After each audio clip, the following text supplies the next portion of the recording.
ভয়াবহ ভবন ধসের ঘটনায় বিপর্যস্ত ভারতের পশ্চিমাঞ্চলীয় রাজ্য রাজস্থান। শুক্রবার সকালে রাজ্যের ঝালাওয়াড়ে স্কুল চলাকালে একটি সরকারি স্কুলের ছাদ ধসে পড়েছে। এতে ঘটেছে বহু হতাহতের ঘটনা। এছাড়া ধ্বংসস্তূপের নিচে আরো বহু শিশু আটকে পড়েছে, যার ফলে মৃতের সংখ্যা আরো বাড়তে পারে। ধারণা করা হচ্ছে শ্রেণীকক্ষে প্রায় ৬০ জন শিক্ষার্থী ছিল। এর মধ্যে প্রায় অর্ধেকের চাপা পড়ার আশঙ্কা করা হচ্ছে। ঘটনার পরই ধ্বংসস্তূপের নিচে চাপা পড়া শিশুদের উদ্ধারে চেষ্টা শুরু করেন স্থানীয়রা। খবর পেয়ে উদ্ধার অভিযানে যোগ দেয় পুলিশ ও ফায়ার সার্ভিসের কর্মীরা।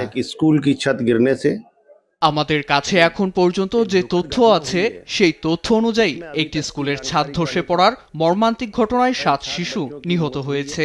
আহত আরো অনেক শিশু, কয়েকজনের অবস্থা আশঙ্কাজনক। অন্য বহুত সারে বাচ্চে ঘায়েল হ্যাঁ। প্রত্যক্ষদর্শীরা জানিয়েছেন ধসের শব্দ এবং শিক্ষার্থীদের তীব্র চিৎকার শুনতে পান তারা। তড়িঘড়ি করে ঘটনাস্থলে পৌঁছালে ধ্বংসস্তূপ দেখতে পান। গ্রামবাসীদের মতে গেল কয়েকদিন ধরে টানা ভারী বৃষ্টিপাত হয়েছে এলাকায়, সেই কারণেই ধসে পড়েছে ছাদটি। স্থানীয়দের দাবি ২০ বছরের বেশি পুরনো বিদ্যালয় ভবনটি নিয়ে বেশ কয়েকবার অভিযোগ জানানো হলেও বিষয়টিতে কর্ণপাত করেনি শীর্ষ কর্মকর্তারা। রায়হান কবি শুভ্র, নিউজ ডেস্ক, দেশ টিভি।